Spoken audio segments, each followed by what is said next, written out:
Hello and welcome back to Montreal by night. Yesterday, I was not really in the mood and I was not really able.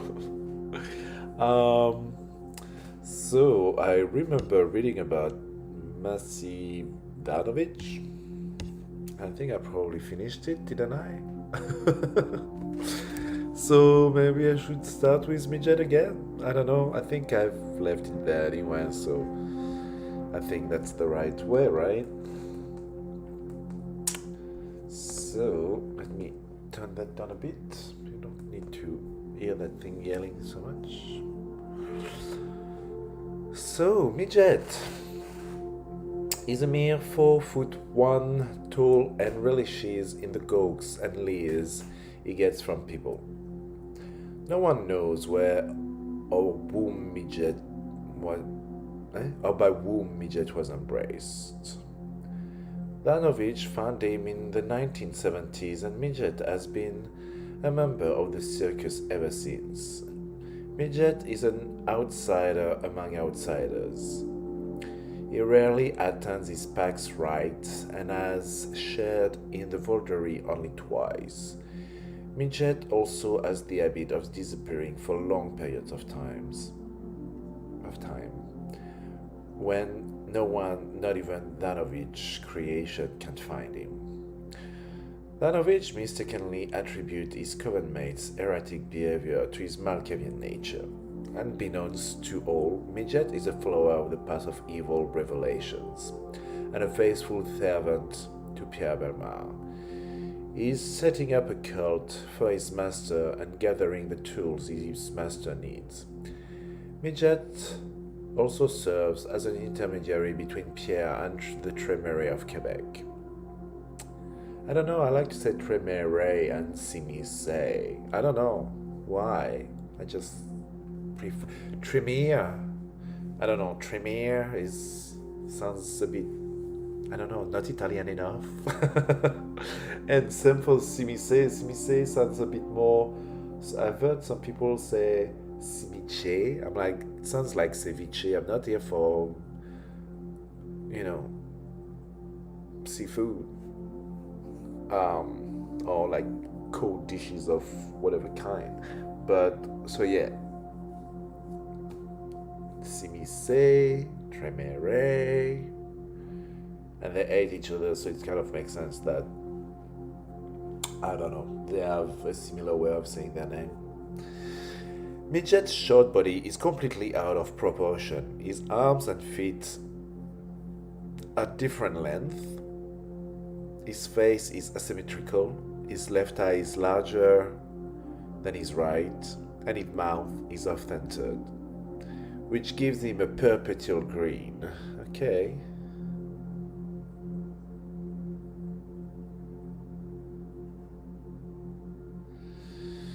Well, poor guy. You have a bitter hatred for the Sabbath, though you liked the circus and didn't mind the Sabbath then. All you can think of now is the torture they put you through. Your unknown sire must have embraced you out of cruelty. You will make all the Sabbath pay. Ooh, I like that. Midget is coming for you, bitches. Generation 11. Interesting. Midget has the following demonic investment: smell fear and invisibility to animals, which is why Danovich has not been successful in tracking Midget with his creation. Midget is infested with cholera and yellow fever, and he is responsible for recent outbreak of the diseases. Stop it, Midget. Tears, the twisted Pierrot.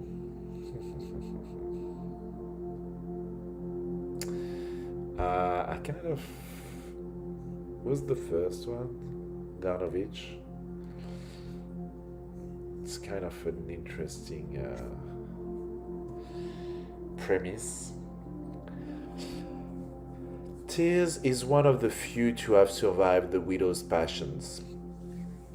He was a male prostitute who specialized in B&D, bondage and domination, I guess, and was approached by the Rose and Creamy Jade for a night of passion and games.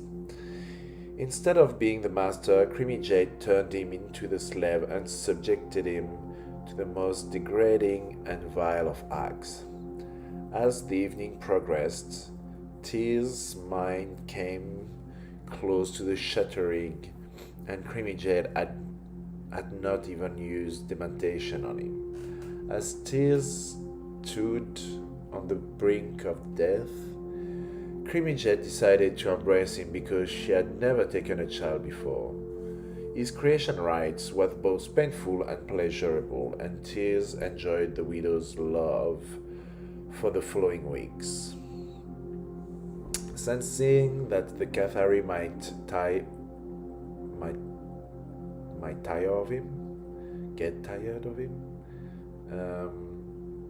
Tears joined the circus, hoping that distance would endear him to the widows. Tears is a clown par excellence, an artist whose medium is human emotion. He has had his face permanently altered by Zarnovich into that of a dark Pierrot. Tears show takes his audience on a journey of incredible intensity.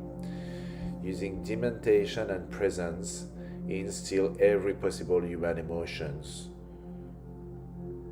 until the crowd either goes insane or becomes catatonic. Tears is the ultimate Pierrot. His chalk white face is dotted with two red tears that fall from his left eye. His black-colored lips are permanently set through vicissitude, with one side in a leering smile and the other in a frown. Oh, so that's Midget. And that's Pierrot, I believe. Okay.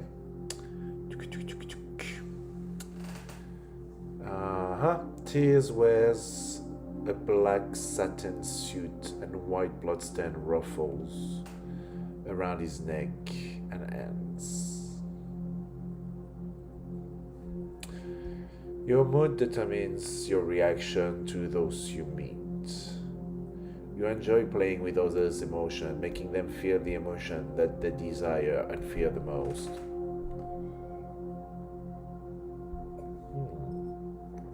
You are a toreador.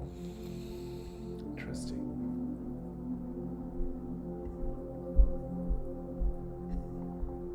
Generation 10. So this is Tears. And this is Midget on there. I was like, yeah, it doesn't look like a midget, but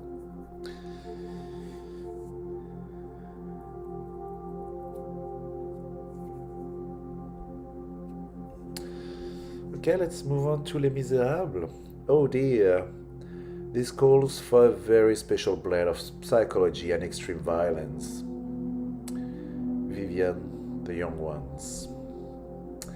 Les Miserables was founded in 1690 by Preacher and Carlyle, two Malkavian Saint tribute. Oh. When the Protestant Hospital for the Insane, later Douglas Hospital, was opened in Montreal, the two Malkavian comrades split their coven in two, and both groups called themselves Les Miserables. Okay. The factions maintained friendly relations until January 9th, 1927. Cecilia of the Tongue, one of the Carlyle Coven sisters and a potent infernalist, burned down the Laurier Palace cinema as an offering to her demonic keeper. The sacrifice must have been well received because the resulting conflagration killed 77 children. The shepherd launched an investigation into the affair, and it wasn't long before they attracted the crime back to Sylly. Tracked the crime back. The shepherds also discovered that one portion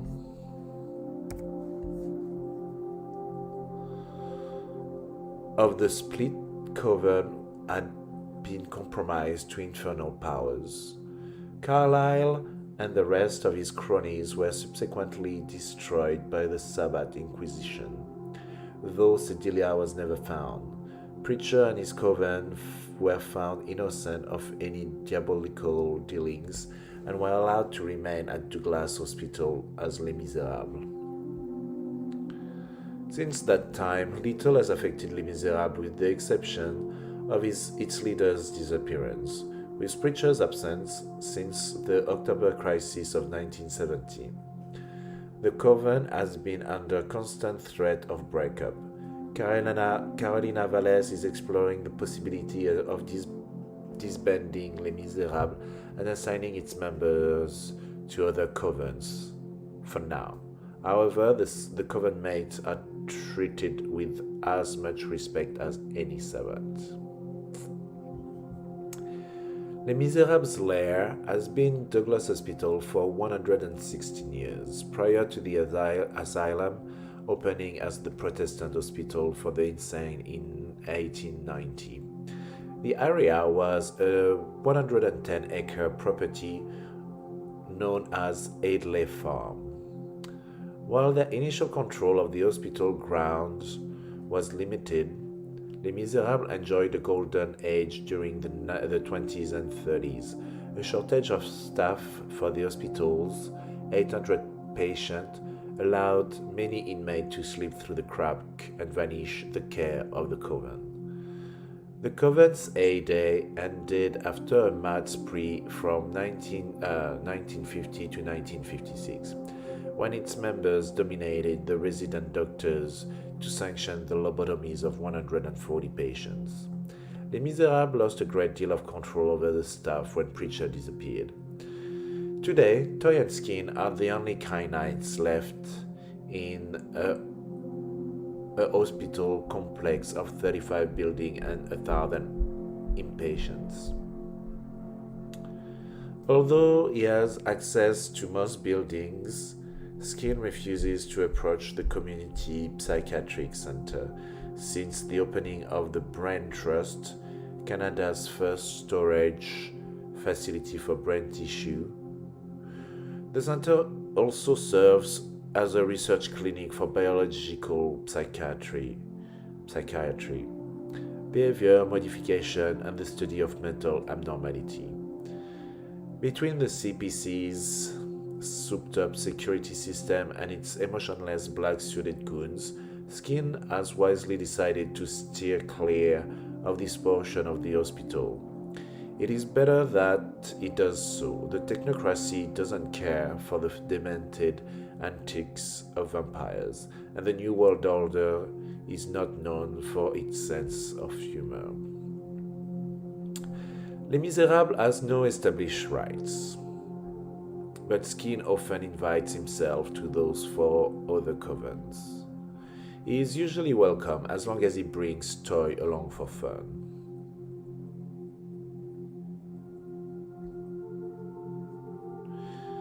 Okay. Skin was born Alexander Prouville. His sole mortal dementia was a hypochondriacal delusion. He believed that his genuine skin disorder was caused by insects living under his flesh, and his attempt to root them out left him horribly disfigured. His parents, unable to deal with his problems, handed Alexander over to Douglas Hospital. His treatment, however, didn't come from the doctor, but from the brutal administration of Les Miserables.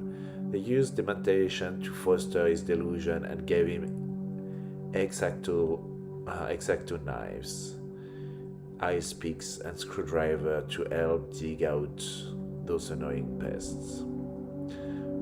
Preacher spent many a night howling in unison with Alexander. Maybe. When Preacher finally decided to embrace his protege, he wrapped himself up in his student's delusion, augmented them, and then reveled in the bloodbath as he and his paramour took to to excising the insect. By the end of the orgy, when Alexander was close to death and he had all but sheared away his own face, Preacher took him. Ugh. As a member of the Sabbath, Skin still believes that insects live under his skin. He constantly picks and prods at his gaping wounds, a major reason why others can't stand being around him. Skin is the nominal leader of Les Miserables, but maintains that his status is temporary until Preacher returns. His best friend is his stepsister, Molly-8.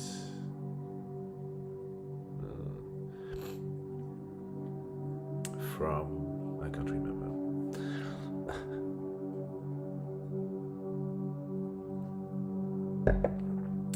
Skin is a walking mass of ragged flesh, exposed muscles, and open wounds. He can overwhelm the staunchest of constitutions.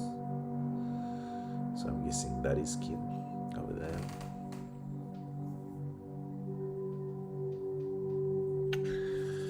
While you suffer greatly from all the insect that crawls over your raw organs, you are still compassionate when it comes to helping the ill. If someone has stomach problems, you know how it has to do with battery acid seeping into her guts. What better way of draining that sucker than grabbing a hose and going directly for the problem? You hate headaches though. They're itches that need to be scratched, but clothing hangers never seem to do the job. Okay. Skin has a painting by the Shepherd and Inquisitor Zoo, which he has borrowed and modified. The piece, one of those secret Taoist maps that lead to one of his ledger, is a painting of the interior of Place de la Cathédrale Mall. Interesting.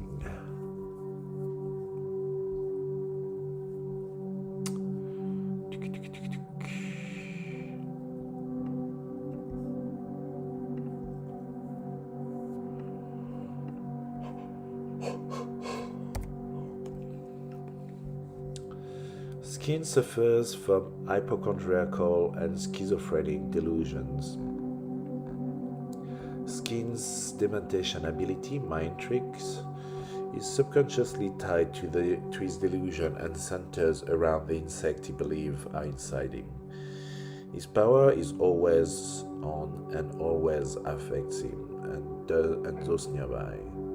People swear to have seen his skin bulge and shift, and to have seen insects emerge from his flayed flesh and rush into his nose and mouth.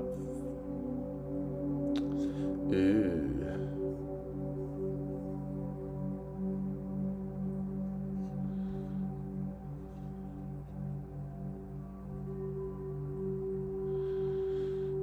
Toy, is it kind of matching? Oh, it's kind of.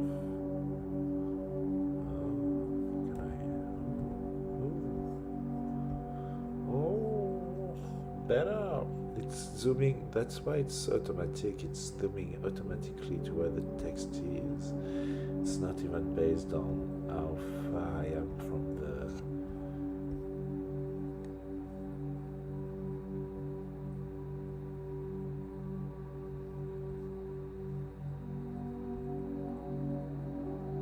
Oh well. Okay, Toy.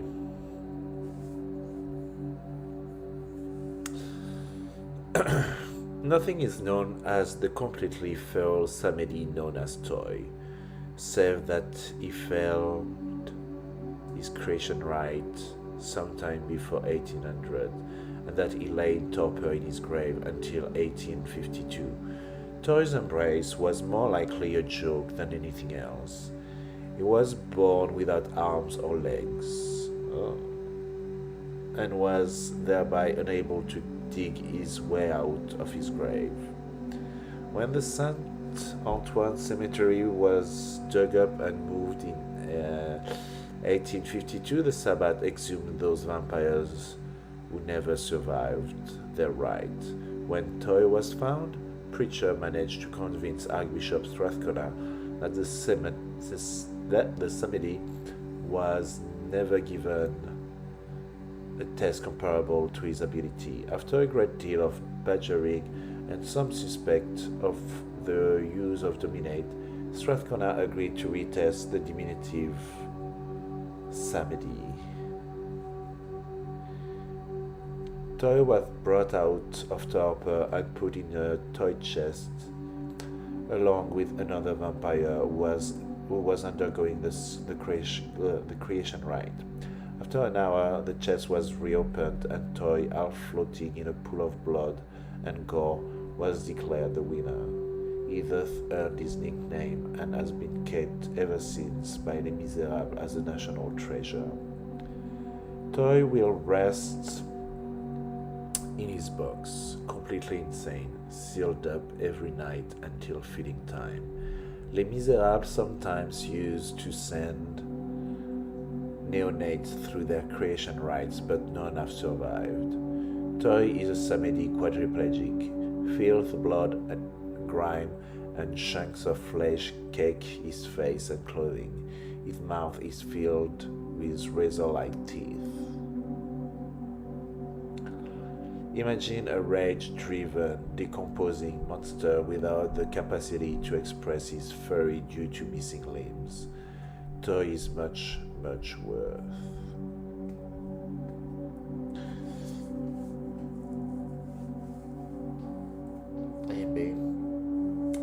Muse is one of the few enigmatic Sabbaths to survive a creation rite on Montreal.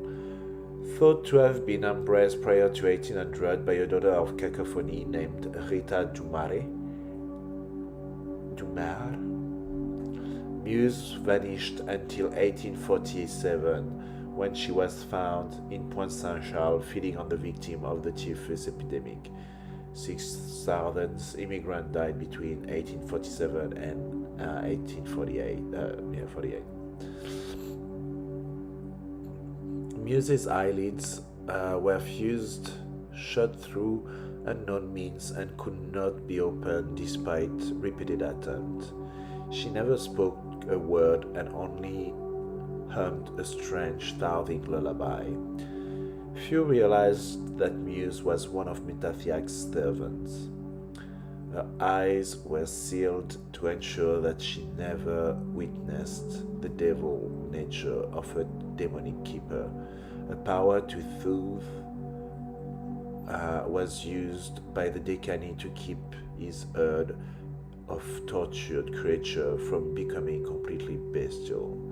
Muse was put in Preacher's care until 1851, when a July fire destroyed a quarter of Montreal. She vanished during the confusion, but was seen multiple times at various quarantine stations during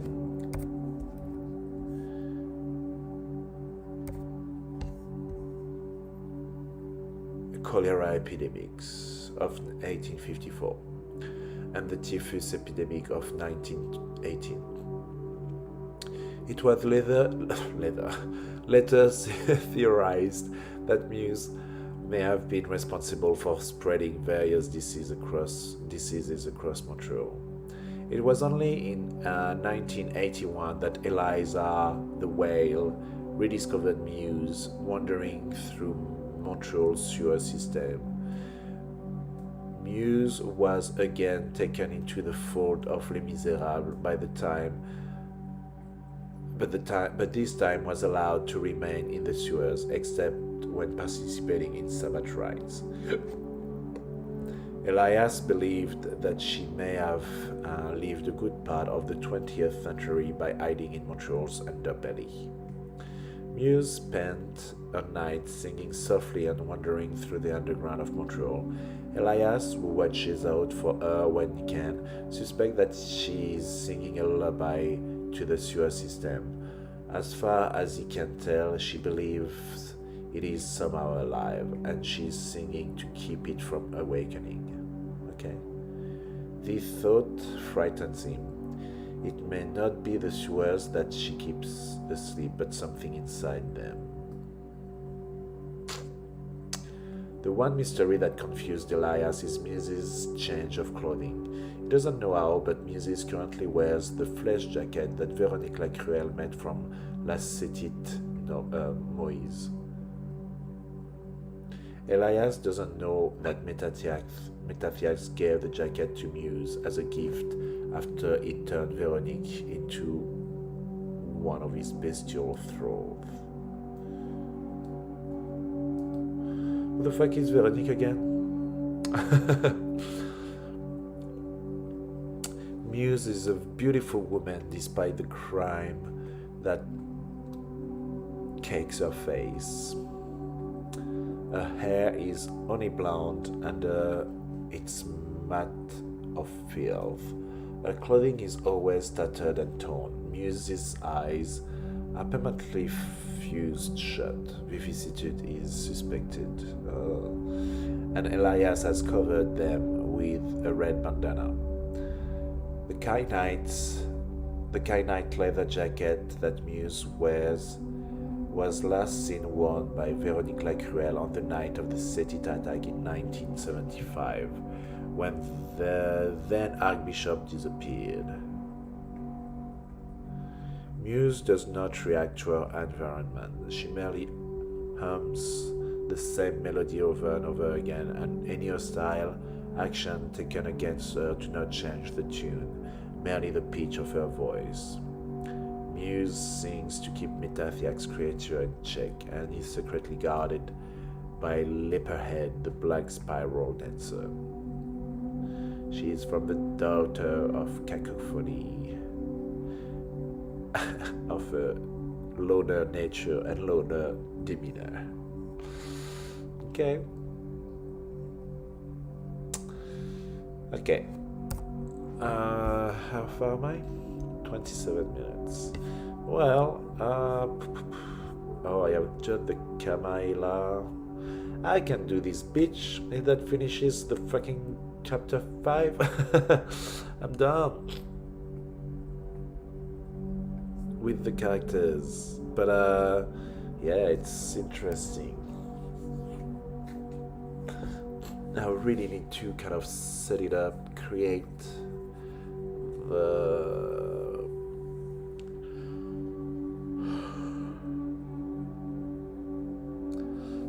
draw them somehow.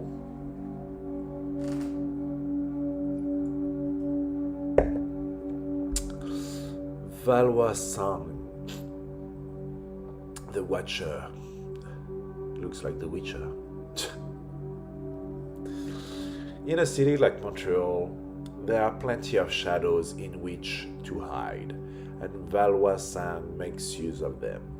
On a mission for his sire, the Tremere Prince of Quebec City, Valois is in Montreal to gather as much information as he possibly can, and to ascertain the Sabbath's weaknesses, if any.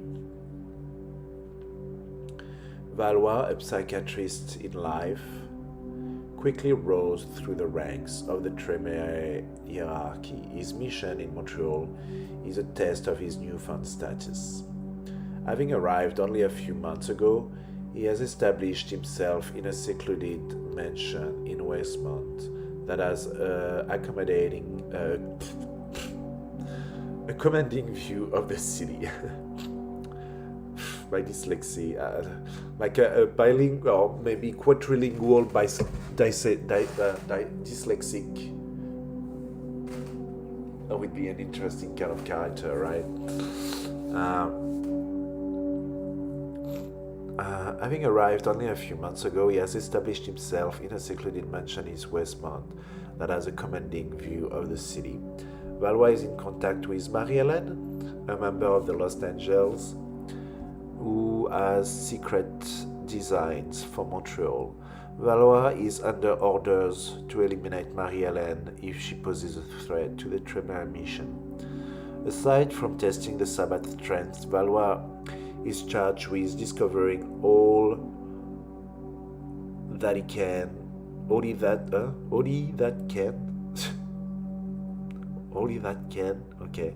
I'm not sure if that's a typo or if it's me misreading, but I think it says discovering all he that can about the mysterious presence of Metathiax. His research has been academic so far. After establishing a secret chantry, he will look for other Tremere and possibly other Kamaila kindred to aid him in his task. Valois is rather attractive. His eyes are ice cold and his blonde hair is always tied in a ponytail. He wears simple conservative suits. You are best described as cold and clinical. Nothing escapes your keen analytical mind. Under your stern exterior, you are deeply passionate, yet you are afraid to express this side of yourself. Was embraced in 1992. Cool. Well, there you go then. Kamaila is done. And then we can do Chapter 6, The Chronicle. We're getting through it. I'm nearly done, which is good. How many more? There's like 10 more pages.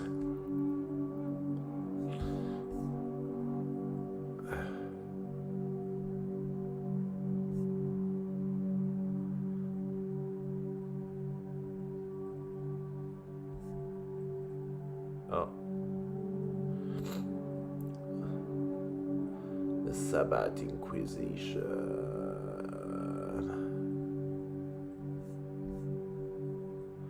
Don't run home to Mama.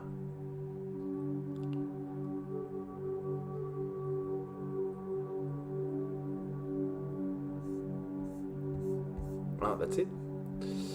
Cool. So 1, 2, 3, 4, 5, 6. Yeah, okay, cool. Well, I might be able to do that in another 2 nights, and then I'm good to go. Well, good to do it again.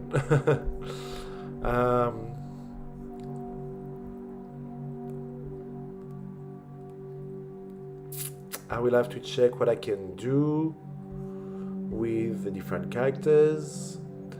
I want to be able to draw them. I want to put them in a kind of cute, well put together video. I'll do separate videos at first, and then I'll probably try to do with like proper audio, and then I'll probably do a montage, try to do a video editing of a resume of Montreal by Night. And we'll go from that. There's so much to be done. There's like between the drawings, the separate videos, the condensed summarized video, like, you know, there's some work to be done. But yeah, that's exciting because it's kind of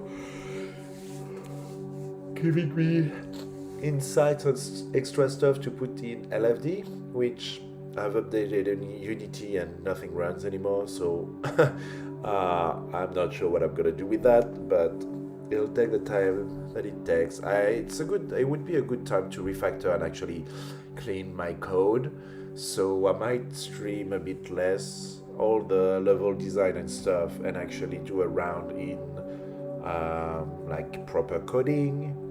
But yeah, I'm not gonna stream that because that would be kind of boring for you. Level design and stuff like that, I guess it's alright, but coding, it's like, whoa. But maybe we'll see how that goes. I need to, I don't know. to assess how much valuable that would be. But for now, I will leave it at that. And I will all see you another night. Boy. Boy.